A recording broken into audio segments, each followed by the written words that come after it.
তেহরানের রাজপথে লাখো মানুষের ঢল, কালো পোশাকে আচ্ছাদিত জনসমুদ্র, শোকের ভারে নীরব এক রাজধানী, আর বিশ্বের বিভিন্ন প্রান্ত থেকে নিবিড় নজর।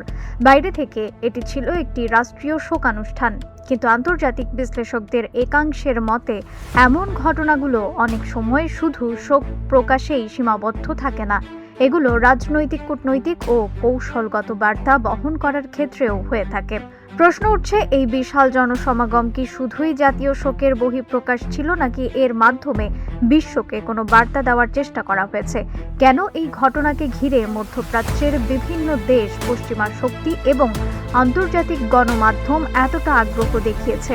ইরানকে ঘিরে চলমান আঞ্চলিক প্রতিযোগিতা, নিরাপত্তা পরিস্থিতি এবং কূটনৈতিক টানাপোড়েনের প্রেক্ষাপটে এই শোকানুষ্ঠান নতুন করে নানা বিশ্লেষণের জন্ম দিয়েছে। তাহলে তেহরানে ঠিক কি ঘটেছিল?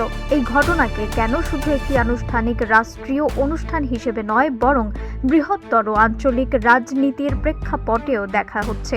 আজকের প্রতিবেদনে আমরা তথ্য, প্রেক্ষাপট এবং বিভিন্ন পক্ষের বিশ্লেষণের আলোকে খুঁজে দেখব এই বহুল আলোচিত ঘটনার নেপথ্যের বাস্তবতা।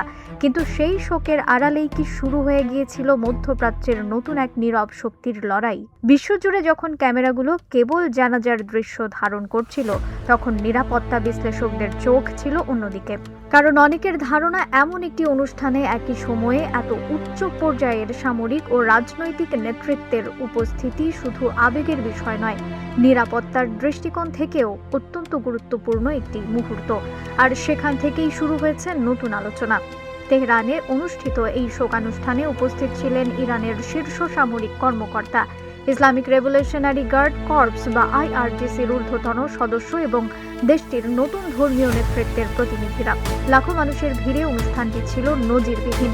কিন্তু এই দৃশ্যের পাশাপাশি আন্তর্জাতিক গণমাধ্যমে আলোচনায় উঠে আসে আরেকটি বিষয়: এত গুরুত্বপূর্ণ ব্যক্তিদের এক জায়গায় উপস্থিতি বিশ্বের বিভিন্ন গোয়েন্দা সংস্থার জন্য কতটা মূল্যবান হতে পারে। বিশ্লেষকদের মতে, আধুনিক গোয়েন্দা কার্যক্রমে শুধু অস্ত্র বা বিস্ফোরণই সবচেয়ে বড় হাতিয়ার নয়, এখন তথ্যই সবচেয়ে শক্তিশালী সম্পদ।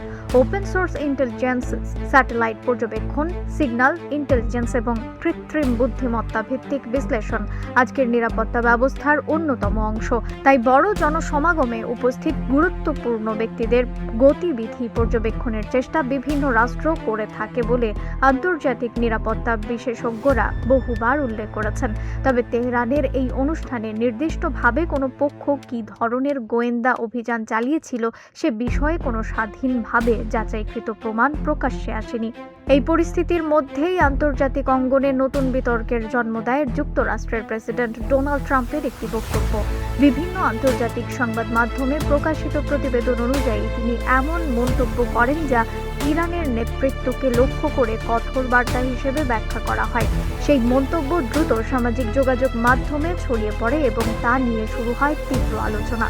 সমর্থকরা এটিকে রাজনৈতিক চাপ সৃষ্টির কৌশল বললেও সমালোচকদের মতে এমন বক্তব্য আঞ্চলিক উত্তেজনা আরও বাড়িয়ে দিতে পারে। ঠিক এই সময়ই নজর ঘুরে যায় এশিয়ার দিকে।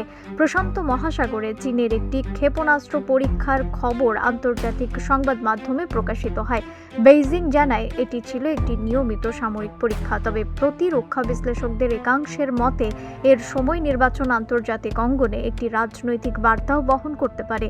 যদিও চীন আনুষ্ঠানিকভাবে কোনো দেশের বিরুদ্ধে এ পরীক্ষাকে লক্ষ্য করে করা হয়েছে বলে জানা যায়নি। প্রকাশিত তথ্য অনুযায়ী পরীক্ষায় ব্যবহৃত হয় দীর্ঘ পাল্লার একটি ব্যালিস্টিক ক্ষেপণাস্ত্র, যা সাবমেরিন থেকে উৎক্ষেপণ করা হয়েছিল বলে বিভিন্ন প্রতিবেদনে উল্লেখ করা হয়। বহু বছর পর এমন ধরনের পরীক্ষাকে ঘিরে আন্তর্জাতিক মহলে নতুন করে কৌশলগত ভারসাম্য নিয়ে আলোচনা শুরু হয়। বিশেষজ্ঞদের মতে, আধুনিক প্রতিরক্ষা নীতিতে এমন সক্ষমতা শুধু সামরিক শক্তির প্রদর্শন নয়, সম্ভাব্য প্রতিপক্ষকে বার্তা দেওয়ারও একটি মাধ্যম। এর কিছুদিনের মধ্যেই উত্তর কোরিয়াও নতুন ক্ষেপণাস্ত্র কার্যক্রমের খবর প্রকাশ করে। পিয়ংইয়ং দীর্ঘদিন ধরেই তাদের প্রতিরক্ষা সক্ষমতা বাড়ানোর জন্য কথা বলে আসছে। তাদের দাবি, এসব কার্যক্রম দেশের নিরাপত্তা নিশ্চিত করার অংশ। অন্যদিকে যুক্তরাষ্ট্র, দক্ষিণ কোরিয়া এবং তাদের মিত্ররা এসব পদক্ষেপকে আঞ্চলিক স্থিতিশীলতার জন্য উদ্বেগজনক বলে উল্লেখ করেছেন। ফলে একই সময়ে চীন ও উত্তর কোরিয়ার সামরিক কার্যক্রম আন্তর্জাতিক রাজনীতিতে নতুন করে আলোচনার কেন্দ্রবিন্দু হয়ে ওঠে। এখন প্রশ্ন হচ্ছে, এই ঘটনাগুলোর সঙ্গে ইরানের সম্পর্ক কতটা? এখানেই শুরু হয় নানা বিশ্লেষণ। কিছু পর্যবেক্ষকের মতে মধ্যপ্রাচ্যে ইরানের অবস্থান শুধু একটি দেশের নিরাপত্তার বিষয় নয়, বরং এটি বৈশ্বিক জ্বালানি সরবরাহ, সামুদ্রিক বাণিজ্য এবং বৃহৎ শক্তিগুলোর ভূ রাজনৈতিক স্বার্থের সঙ্গেও জড়িত। অন্যদিকে অনেক বিশ্লেষক সতর্ক করে বলেছেন, পৃথক ঘটনাগুলোকে সরাসরি একটি সমন্বিত পরিকল্পনার অংশ হিসেবে দেখার মতো নির্ভরযোগ্য প্রমাণ এখনও প্রকাশ্যে আসেনি।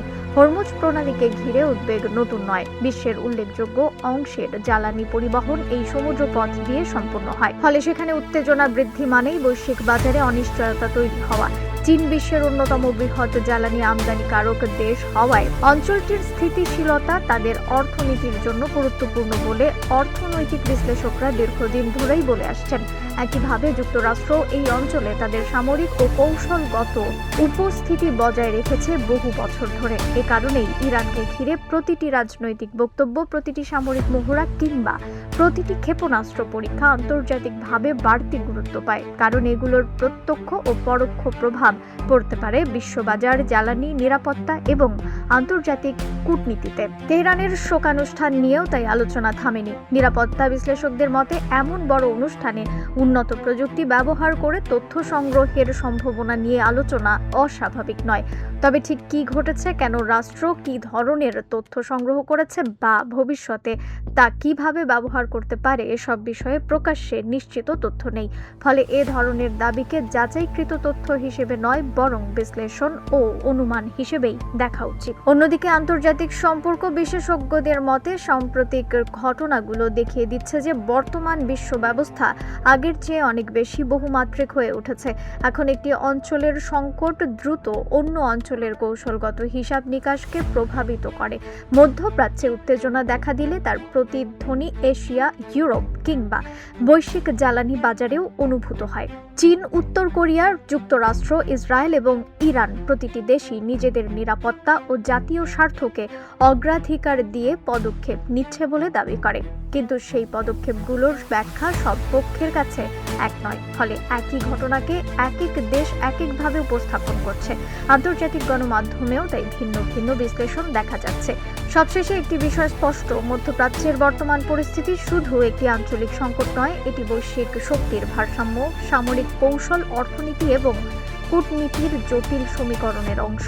তাই প্রতিটি বক্তব্য, প্রতিটি সামরিক কার্যক্রম এবং প্রতিটি কূটনৈতিক পদক্ষেপ এখন আগের চেয়ে অনেক বেশি গুরুত্বের সঙ্গে পর্যবেক্ষণ করা হচ্ছে। এখন বিশ্বের দৃষ্টি তেহরান, ওয়াশিংটন, বেইজিং এবং পিয়ংইয়ং এর দিকে, কারণ পরবর্তী পদক্ষেপ কি হবে তা শুধু মধ্যপ্রাচ্যের নয়, বৈশ্বিক রাজনীতির গতিপথও নির্ধারণ করতে পারে। আর সেই কারণেই সাম্প্রতিক ঘটনাগুলোকে ঘিরে জল্পনা কল্পনারও শেষ নেই। রিফাত ফারা ইসলাম, ভোরের আকাশ।